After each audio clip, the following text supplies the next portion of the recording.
लोकसभा चुनाव के पहले चरण के मतदान का काउंटडाउन शुरू हो चुका है। तीसरी बार बीजेपी सरकार बनने के दावों के बीच सत्तारूढ़ दल को चुनौती इंडिया गठबंधन से मिल रही है। इस बीच चर्चा में देश की दूसरी बड़ी संसदीय सीट है, जहां रेगिस्तान होने के चलते हवाएं अक्सर गर्म रहती है, लेकिन बाड़मेर जैसलमेर सीट पर इस बार मिजाज कुछ ज्यादा गर्म है।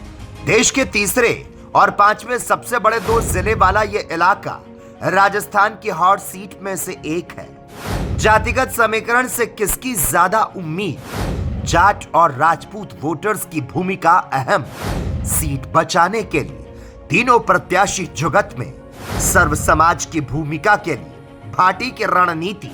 वजह है 23 साल का नौजवान जो बगावत के बूते विधानसभा चुनाव जीता और अब लोकसभा चुनाव में दमखम लगाए हुए है।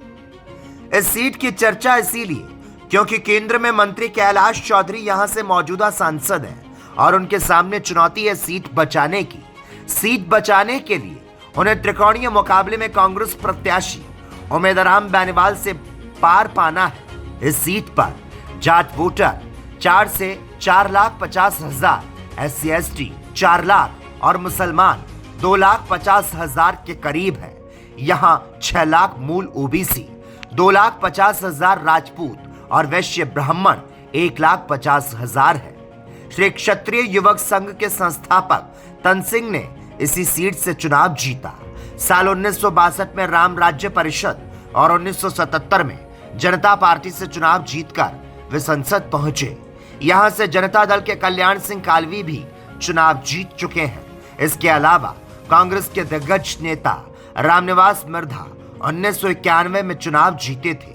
साल 1952 से अब तक के परिणाम पर अगर नजर डालें तो यहां जाट और राजपूत वोटर्स काफी अहम साबित होते हैं, जबकि मूल OBC राजपूत मतदाताओं की भी निर्णायक भूमिका रहती है। Special desk, the PK times news.